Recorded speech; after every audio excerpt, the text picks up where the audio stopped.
ভাই আমি একজন ব্যর্থ প্রবাসী ভাই, আমার কথাটা একটু মনোযোগ দিয়ে ভাই শুনবেন ভাই, কেউ অবহেলা করবেন না ভাই। ভাই নিজের লোকের যদি বিশ্বাস না করেন এই দুনিয়াতে আর কাকে বিশ্বাস করবেন ভাই?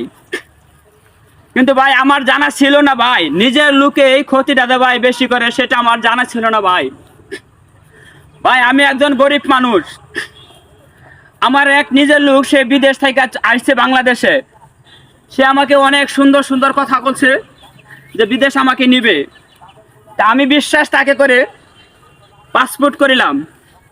পাসপোর্ট করার পরে তার নিজের হাতে আমি আমার পাসপোর্ট এবং টাকা পয়সা তুলে দিলাম। কিন্তু সে আমার নিজের লোকটা সামান্য করে টাকার লোভে ভাই সে আমার ফ্যামিলিটাকে, সংসারটাকে ভাই ধ্বংস করে দিছে ভাই, একবারে ধ্বংস করে দিছে ভাই।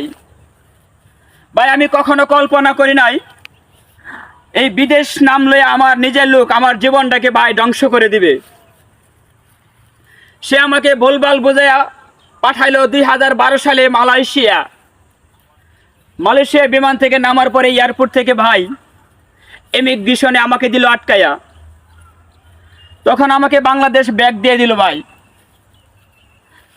হায় রে ভাই, মাথায় আমার একবারে মারি, কারণ আমি টাকা পয়সা ঋণ করিয়া, হাওলাত করিয়া, সুদি বাট্টা করিয়া আমি বিশ্বাস করে দিয়ে দিছি আমার নিজের হাতে, আমার নিজের কাছের লোকের কাছে সে আমাকে বিদেশ নিবে।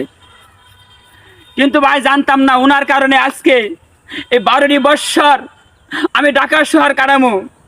ভাই বিশ্বাস করে নেককার আল্লাহর কসম, আমি এই বিদেশ ব্যাপারে আজকে 12টি বৎসর ধরে ভাই ঢাকা শহরে। কিন্তু তুই দালাল, তুই নিজের লোক, তুই একবার ভাবলি না সামান্য করে টাকার লোভে তুই আমার ফ্যামিলিটাকে ধ্বংস করে দিলি।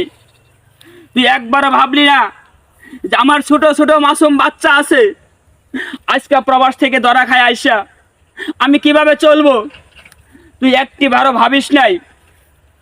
কিন্তু আজ হয়তো তোর ক্ষমতা আছে, তোর সাথে আমি পারি নাই, কিন্তু কাল তুই ওই হাসরের ময়দানে আমার এই কষ্টের জবাবদিহি তোর করতে হবে।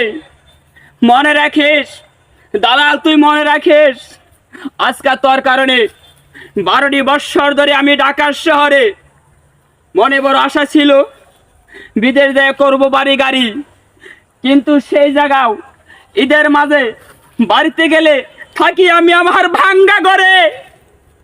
বিশ্বাস না হয় আমি দেখাবো অন্য এক ভিডিওতে।